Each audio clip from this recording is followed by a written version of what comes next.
I'm Kelly Saraceno at Longwood Gardens, one of the great gardens of the world. Today we're going to listen in as Tim Jennings gives a lecture to our many guests here at Longwood Gardens about water gardening. Okay, good morning everybody and welcome back to Longwood. We're in the middle of our summer season here, and on Wednesdays we actually gather with all of you guys to share with you some of the things that we're going to do. My name is Tim and I am one of the conservatory horticulturists here at Longwood and have the pleasure of actually being able to work out here in the middle of the summer with all this water. Today I'm going to share with you guys a few things, but there's a lot of things about water gardening that are kind of universal to gardening in general. And as we go through the talk for the next half an hour or however long I decide to talk, we will be sharing with you some things that you can use not only in a water garden if you happen to put a water garden in, but you can also use them in your garden around your house. So there are these kind of universal trends or traits, that you will, that are applicable to all gardening. Let me start out by asking you guys, anybody here have a water garden? Anybody? Great. So hopefully you'll pick up a few tips, but please feel free to kind of share some of your thoughts on things as we go through as well. So, having been here for nearly 20 years, I get asked a lot of questions, and I thought I'd start off our talk by just answering some of these questions for you so you guys don't actually have to ask them. Okay? And probably one of the most often asked questions is probably the first question everybody wants to know. I'm standing out here in the water. How deep is the water? Okay, and not many people, it's a really good question because, you know, you're here and you kind of can't really tell what's going on, and so the pools are actually 30 inches deep. This is like a concrete swimming pool, if you will. It just goes straight down and straight across, and it's about 30 inches deep, which is a relatively common depth in this area if you're thinking about putting in a pond, to have your water somewhere between 24 and 36 inches deep. So right on the back side of that question, people want to know another question related to our water, and that is, why is it black? Okay, you look down here and you kind of see this matte black background. Well, we actually dye the water for three reasons. The primary reason, to control algae. By blocking the light, it helps us control our algae. But a couple of other things happen that were beneficial to all of you. Okay, and let me ask you guys a question. Anybody here do flower arranging? Okay. So one of the first things you learn in flower arranging is that you want to hide those mechanics, okay? So you're putting those stems in the vase, you don't want to see those stems. Well, by dyeing the water black, we're doing exactly the same thing. We're hiding the mechanics, because underneath here, there are cords, plastic bags, electric cords, pipes, crates, all kinds of ugly things that if you were to come out here and look, it would be distracting to your view, okay? How many of you guys have a camera or a phone? Okay. Another benefit, everybody should be raising their hand nowadays. Another thing that happens is that when you dye the water black, you have this kind of outdoor studio. Okay, by putting these plants on a black backdrop like this, the flowers just jump out at you. You can get some amazing pictures just by paying attention to what the reflections are going on in the water and the fact that the flowers literally jump out of the water at you. Okay, so now you know how deep the water is and why we dye it. Okay, our next question. Do you have any fish? Everybody wants to know where the fish are. Fish and frogs, okay? And yes, we have both. But we tend to keep fish in here. They're called mosquito fish. Okay, do exactly what the name of that fish is. So they actually eat the mosquito larvae, which is in the water, as well as any other bugs that we have in our water. So our fish aren't the big fancy goldfish and koi that you might be typically thinking about when you think about a pond, but they're these little teeny fish that help us tremendously in controlling our pests. And you might want to say, well, why don't you have any of those big fish? Well, the bigger the fish, the more damage they do to your plants. So here at the gardens, you know, our main focus are the plants, so we tended to stay with these smaller fish. But if you want to see bigger fish, just visit our Italian water garden. You'll see plenty of them. Okay? Now, it isn't until we get to our fourth or fifth question that we get our very first plant question. Okay? People walk out the door, they come over here, they take a look down and they look at this plant. And they look up at me. They look back down at this plant. And they say, are these real? You know? These are giant water platters. This is Longwood Gardens, okay? Emphasis on gardens. And I can't, you know, if this was the first plant I saw, I'd be the same way, okay? I've never seen anything like this, you know, so it's not a bad question. You know, we might have had an artist come and put an exhibit in, but these are actually living plants from South America, and they are the last plant we're going to talk about. So, as we go through the talk, we'll be referencing it, but it's really nice when you have a plant like this because you have a place to set all your props, okay?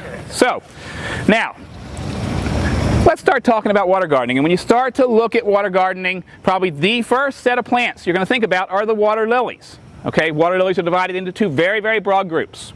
There are hardy ones and there are tropical ones. Okay, everybody out there thinks, you know, I'm going to put hardy water lilies in my pond because I can plant them and I don't have to do anything else with them. Well, that used to be the way people thought. You know, you put your perennials in your garden, you don't have to do anything with them. Well, after you put the perennials in the garden, you realize you do have to do a few things to them. You have to divide them, you have to feed them, every now and then you might want to move them around, okay? Well, the same thing with hardy water lilies, okay? They're not the end-all to maintenance-free gardening, but they are an important part of a water garden, okay? Some of you guys know Monet. Anybody know Monet and his work, his impressionistic kind of work? Okay? Well, Monet, when he was doing his paintings, he almost exclusively painted hardy water lilies. And we know that because when you look at his pictures and you look at those kind of impressionistic views that you get, all of the colors that are faded in and out in the background, kind of pixelated if you will, they are all these kind of pastel shades, and those are typical colors for the hardy water lilies. Now you're joining us here this morning, and it brings me to another point that I need to make you all aware of about hardy water lilies. So if you take a look behind me in the pools, which will be over there shortly, okay, and all along the back side here, tell me what you guys see in bloom. Nothing. Absolutely nothing.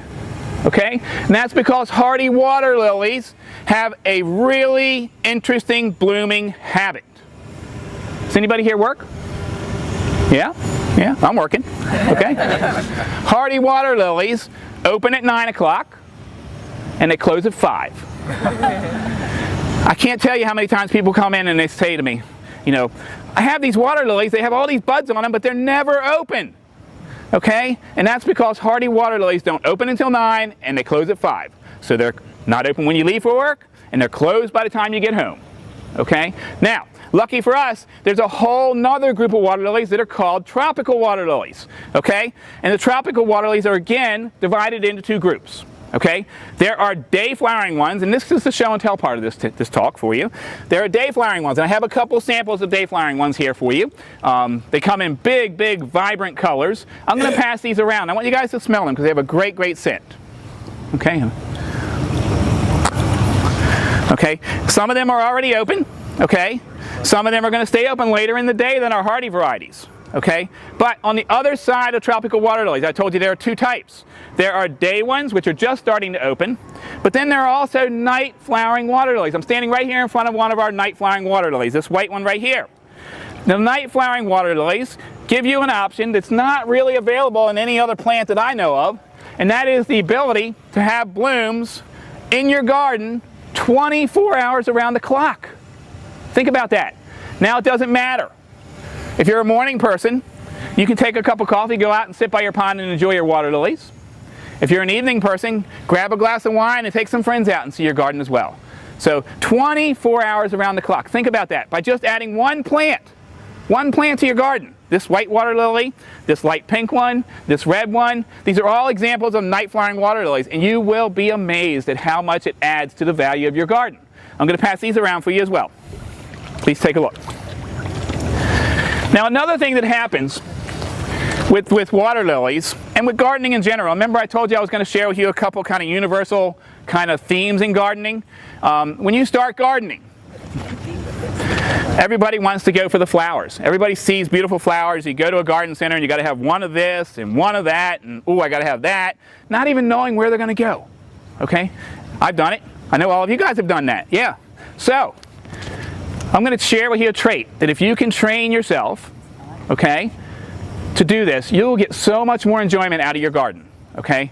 If you've been a gardener for a while, you may have already know this.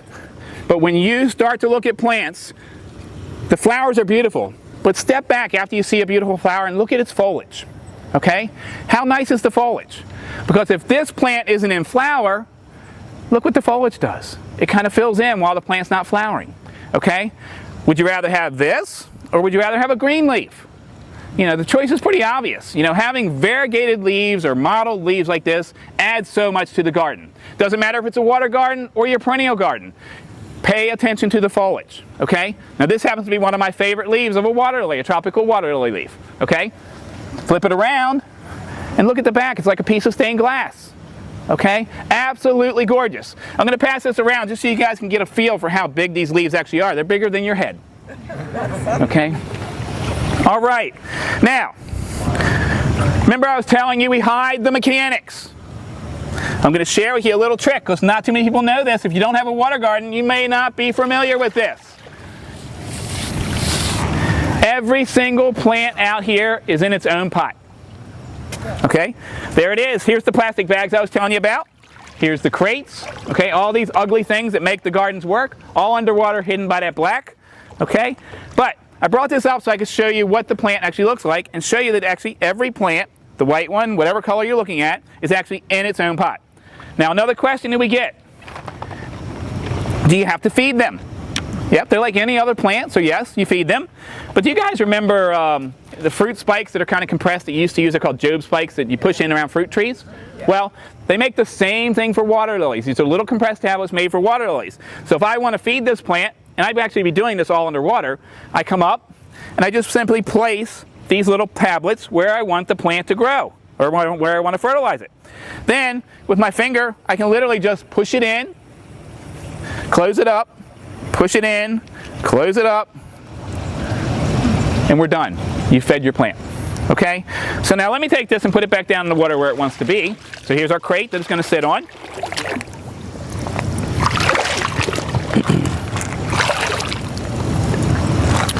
And then we're going to drop it right down. Okay, so now we got our plant back in the water.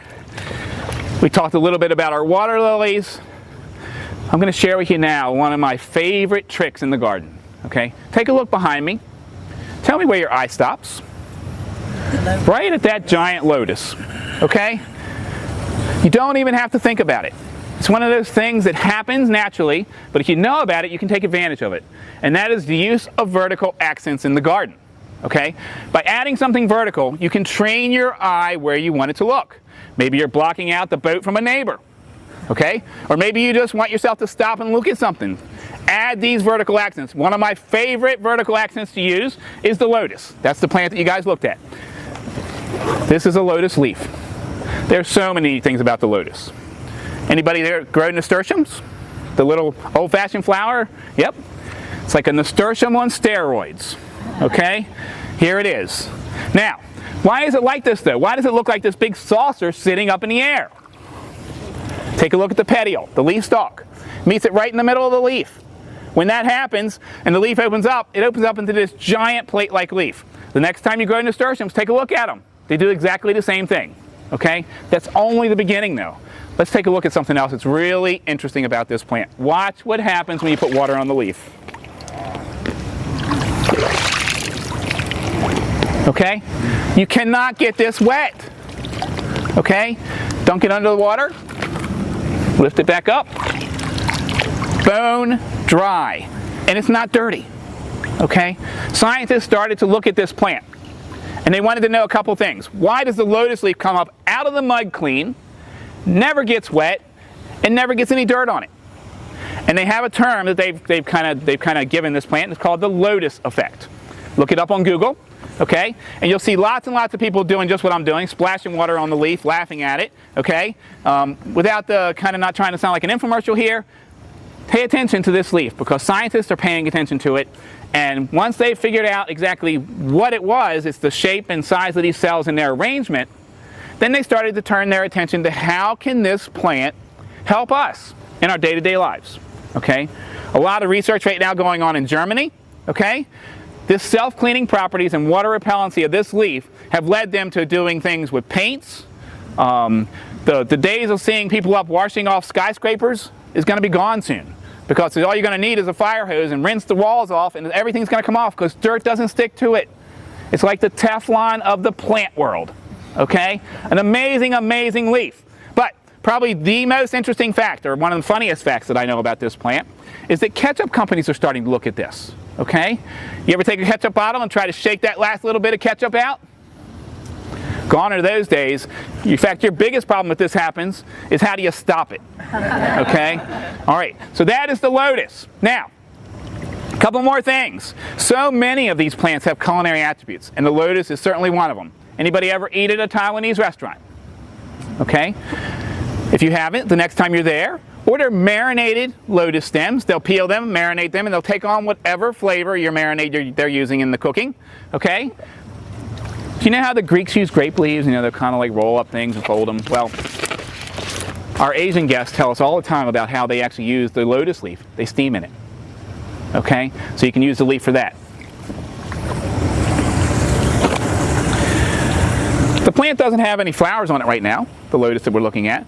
But what happens after the flowers of these guys? Do you recognize them?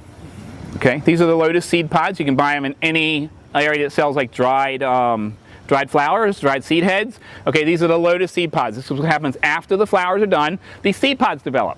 Okay, you might have seen them gilded in gold or silver at Christmas time. Use them in your arrangements, use them on mantles, use them in the Christmas trees. Okay, but one of the neatest things I've heard of people doing lately with these things, look at all the holes. You see all the holes that are in this plant? Okay, they have been stuffing this with suet, millet, cranberries, peanut butter. Hang them upside down in your trees, and you guys have all made your own organic bird feeders. Okay? When they're done, the birds are finished with them. Throw it in your compost and go grab another one, because as you can see, there's plenty out there. Okay? So use the lotus seed pods in your arrangements, use them to feed your birds, all kinds of interesting things you can do with them. Now, how many of you guys have kids or grandkids?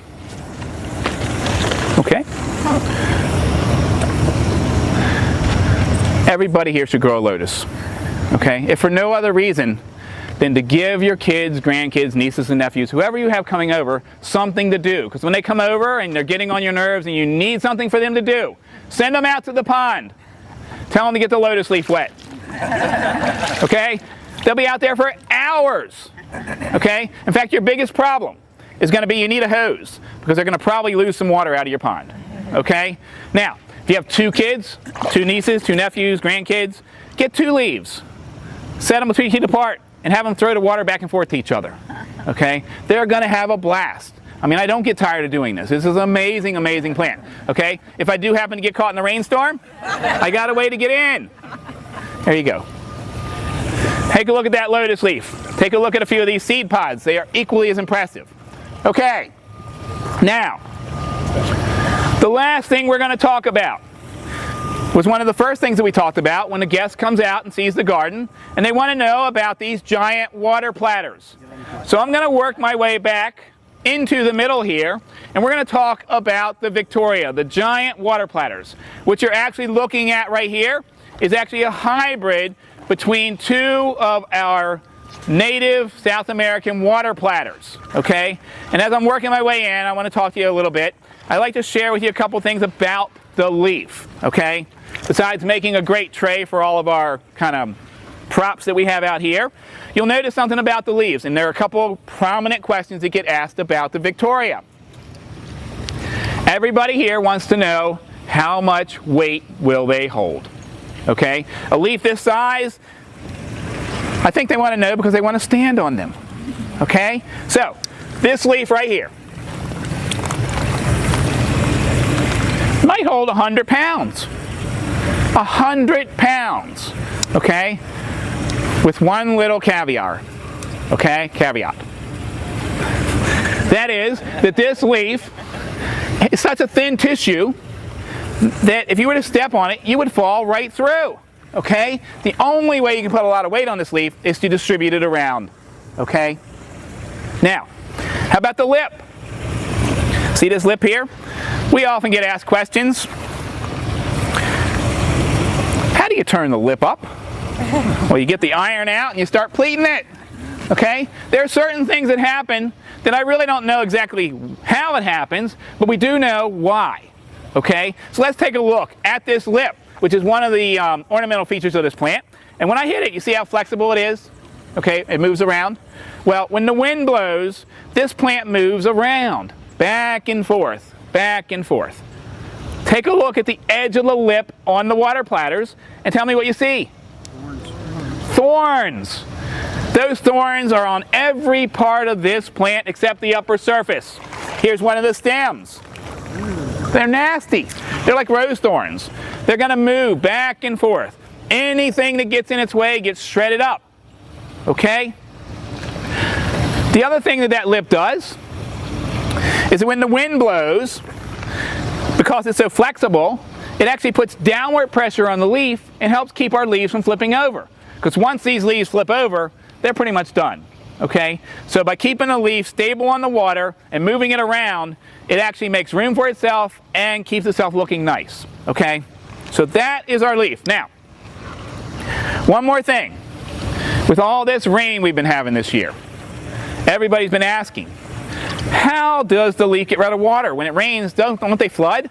Well, they don't really flood. Okay, I can put as much water on this as I want all day long, and there are millions of little holes on top of that leaf. Okay, water percolates through. If we do happen to get a bigger rain, take a look right here.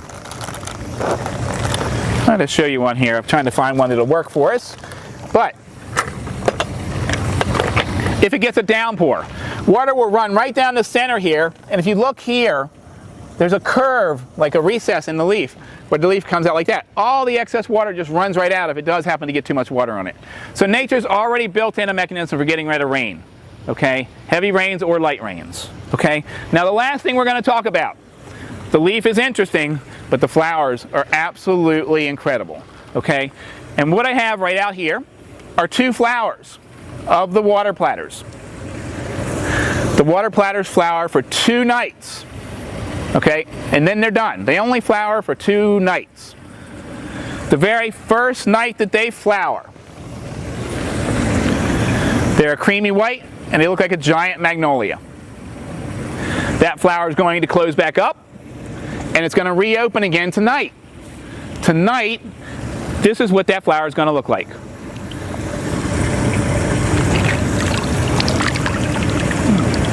One night the flower is white, one night it is pink, and then it's done. That's interesting, but when you dive a little bit deeper into the flower, there's a couple of interesting facts that I want to tell you about. When it is white, it actually is very fragrant. It smells like pineapples. The flower itself gives off heat. In nature, they're pollinated by beetles. That beetle is attracted to the flower because it's white, it's fragrant, and it's giving off heat. Okay, do you guys all know skunk cabbage? Skunk cabbage does the same thing. It does it for a different reason, but skunk cabbages melt the snow that's around the flowers of the plant. Well, the water platters, they're heating up to attract the beetles because in nature they're pollinated by a scarab beetle. Okay? On that night when it's white and fragrant, all of its female characteristics are dominant, which means that this plant literally is acting as if it were a female on the night when it is white. When it closes back up and reopens into its pink form, all of its male parts become dominant. So this flower spends 1 night as a female flower and 1 night as a male flower. Okay? And it does that for a very, very specific reason, because if you were to look at this plant in nature, the beetles are attracted to a white flower. They get trapped in that flower overnight. When they try to come out of the second night flower, there's no way for them to come out. It's all closed up. And what you see happening here are the male parts of the flower, which are called the anthers. Okay? They fall over and close up the hole that the beetle went in. And so now the beetle literally has to push his way back out through the flower, getting covered in pollen. Once he's out, he'll make a trip back to another white flower that's warm. Okay? So that is nature's way of kind of ensuring that it gets pollinated. One of the questions we get asked about these giant water platters is, how old are they? And these plants are actually grown from seeds every single year. And I'm going to pass around a few of the seeds. They're about the size of a sweet pea for you guys to take a look at. And then I want to share with you something. Take a look out at this pool and all of these water platters that you see. How old do you think they are? 2 months. Oh, you're a good guesser. A year, 2 years. You know, oftentimes we get many questions related to how old these plants are. And everything that you see out here is no more than 6 weeks old. Okay? They grow incredibly fast, and in just a few minutes we're going to ask you to take a leaf out and hold it up for you so that you can actually see up close what this plant is really all about. Thank you all for broadening your world by learning in ours.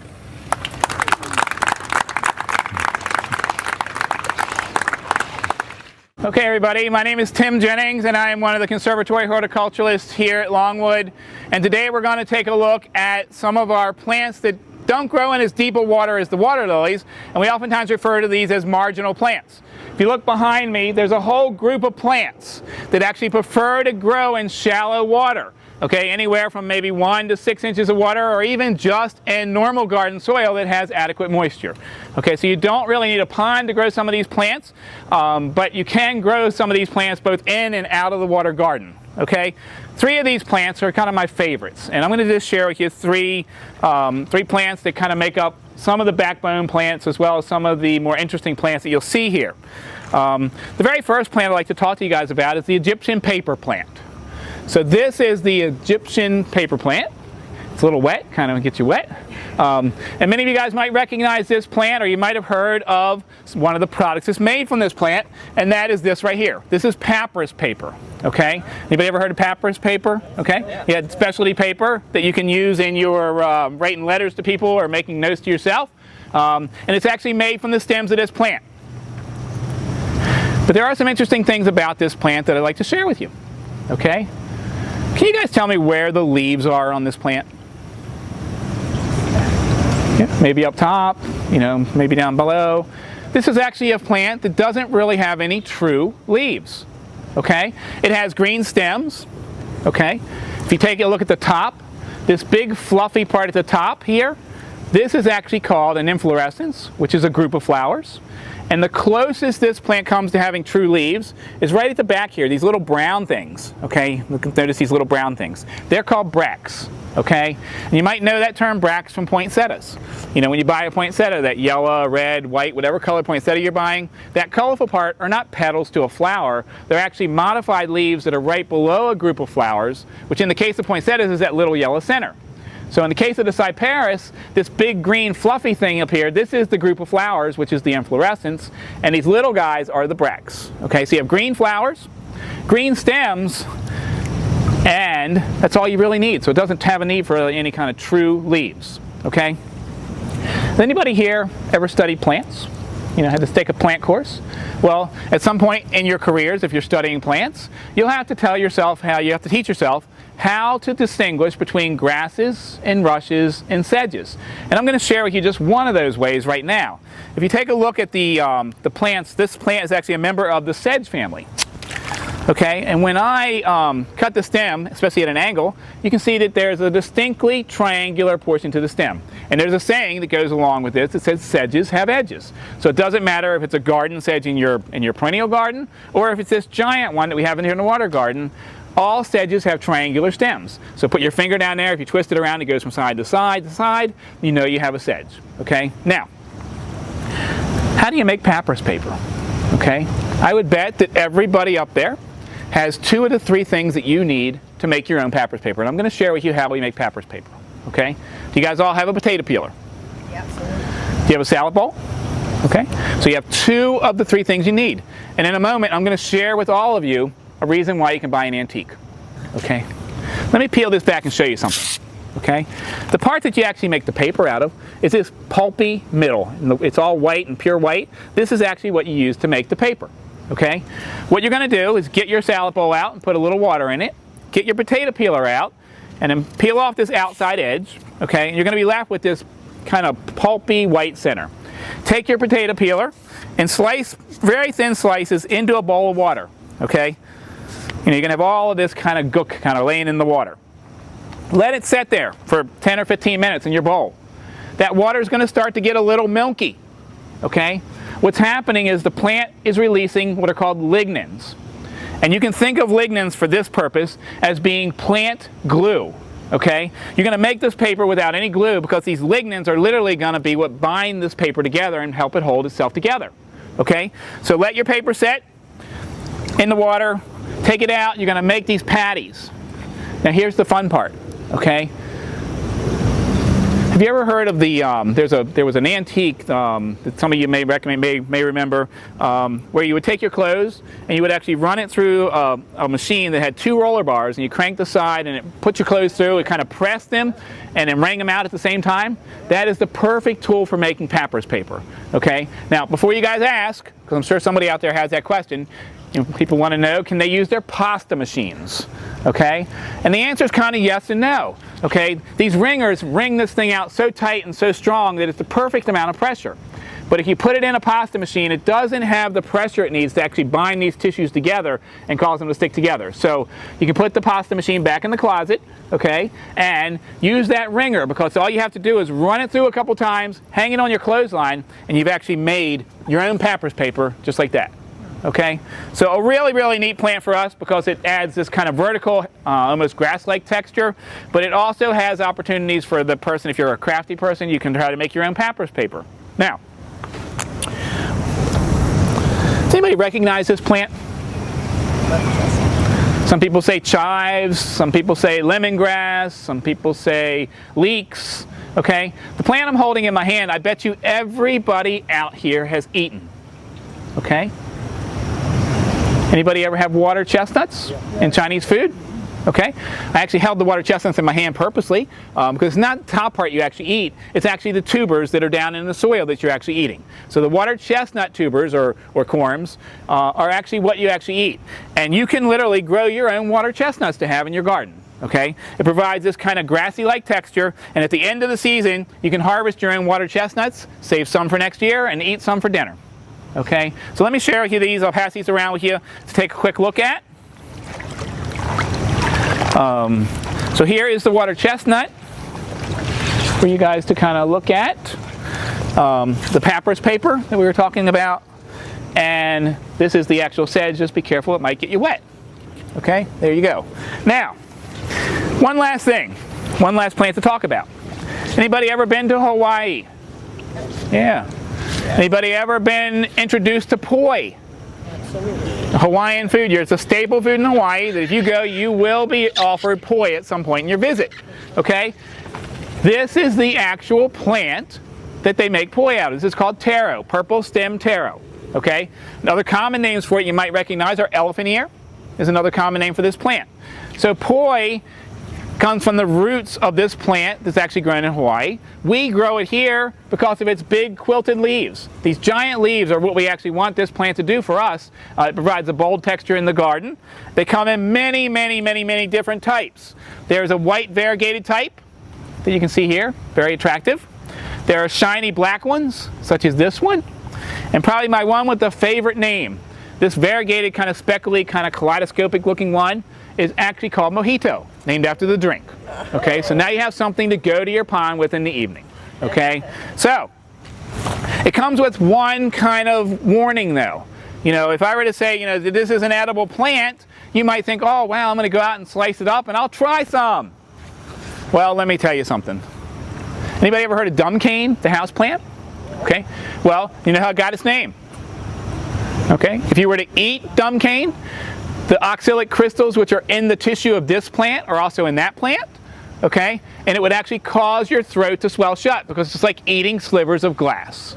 But when you cook it, you dissolve those crystals, okay? And it becomes an edible plant in the case of poi. If poi isn't to your liking though, you can head right to the gourmet potato chip section in your grocery store, okay? Head for the Mediterranean mix of chips. In that mix of chips, you're going to see some of the potato chips have purple streaks running through them. That is actually taro. So if you don't like poi, give the chips a try because they're actually really, really good. So thank you all for broadening your world by learning in ours.